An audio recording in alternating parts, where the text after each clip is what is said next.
friends, yesterday I spoke to you at Clementi. I would like to apologize to those of you who were there because the very poor weather caused the field to be very muddy. With your help, together with you, the SDP will get the PAP team out of Holland-Bukit Timah.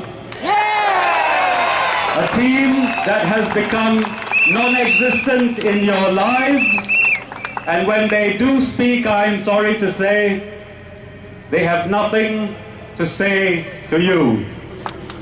While we were at Gimmo Market yesterday lunchtime, Dr. Balakrishnan and his team were also there. But unfortunately, before we could go and say hello to him, he and his team ran away. Today he was at Rail Mall conducting an opening ceremony, probably his last. Again, he was afraid to say hello to our people there. But before I get into my speech, let me again apologize for the muddy ground yesterday and also today. The SDP can get Dr. Balakrishnan and his team out of Holland-Bukit Timah. In fact, we already got him out of Gimmo and Rail Mall. But my friends, we cannot stop the rain, although we will have a policy paper on that very soon. But there is another thing we cannot do, which you have to do yourselves. The PAP has used, and we have heard Mr. Cheng give us a first-hand account of it, many methods over the last 52 years to frighten you. My teammates and I today have focused on this aspect of government in Singapore because that is the root of the PAP's power. Not the raising of the prices of your flats, not the stability that you guarantee rather than them, but the fear that they have put into our hearts over 52 years. In the 50s, they told our grandparents that if they didn't vote for the PAP, there would be colonial domination. In the 60s, they told us that if we didn't continue to support them, the communists would come down from Vietnam and there would be no more rice. In the 70s, they said we were susceptible to Euro-communists who would take over the government. And in the 80s, they accused So Lang, Vincent and their friends of a Marxist conspiracy to overthrow the state by force. In the 1990s, they told us our jobs were at stake if we voted for the opposition. And today they say to us that the values of our homes are at stake and that Mas Selamat might have escaped if they weren't in power. Mas Selamat did escape. Today, twice. Today they are telling us if we vote for the alternative parties, we will live to repent. But they didn't say how we would live to repent.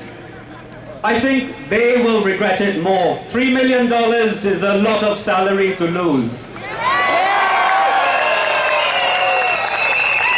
But they didn't just tell us. They also showed us examples of how they deal with people who disagree with them. In the 1960s, they threw more than 100 people into jail, including Dr. Janil Puthucheary's father. Dr. Puthucheary is now their candidate in Pasir Ris, Congo. In the 1970s and 80s, they put more people into jail, including Vincent and So Lang. None of these people did anything wrong. None of these people broke any laws. Mr. Chia Tai Po was in jail for 32 years. But today, my friends, there are no more Chia Tai Pos in our country. They have frightened us into thinking that without the PAP, the value of our lives will go down. You will lose your job. You will lose your business license. Your child will find it difficult to get into the school of your choice. And when you have no school and no home, no business license, and you're still standing tall, they will bankrupt you. And when they have taken away your money and you are still standing tall, they will send you to the Whitley Road Detention Center. Now, I have listened very carefully to what Dr. Ang said earlier from a psychiatric point of view. Let's examine these statements. Are they really saying, is the PAP really saying that if Vincent Wijeysingha is in Parliament, that people are less likely to pay the price over valuation for your home? Are they really saying that when Tan Ji Se is in Parliament, you will lose your job? If you lose your job, who is going to do it?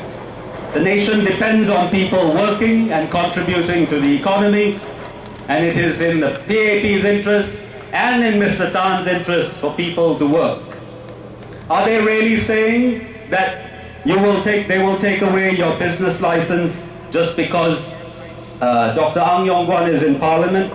What's going to happen on the 8th of May? The Registry of Companies is going to go around Singapore shutting down businesses? Are they saying if Michelle Lee is in Parliament, the school principal will ask you how you voted before they give your child a place? Of course, we know none of these things are going to happen. Because even when my teammates and I are in Parliament, the PAP itself will want to protect the value of their own investments, their own homes, their own directorships. People still believe that the vote is not secret. People believe the government will check who voted for whom. But then some people also believe in UFOs. Now, I'm not trying to be funny, this is a serious point. Fear, as Dr. Ang told us, is an irrational thing. It is not based on a sober assessment of the facts. We have heard the Minister Mentor threaten us with knuckle dusters and hatchets and big sticks. And then finally, very recently, he threatened us with our own army. The important thing about these threats is that they are not true. Of course he doesn't have a knuckle duster. Knuckle dusters are illegal in Singapore. But the important thing about fear is that we believe it and then act upon it. If you go into a dark room and you see what looks like a snake, you will come out of the room. All you do is switch the light on, and then you realize it's not a snake, but a coil of rope. The PAP's threats are like a coil of rope. They are terribly frightened that you will put the lights on. The light in your heart and in your head, and then you will see that those threats are harmless and will be harmless after the 7th of May.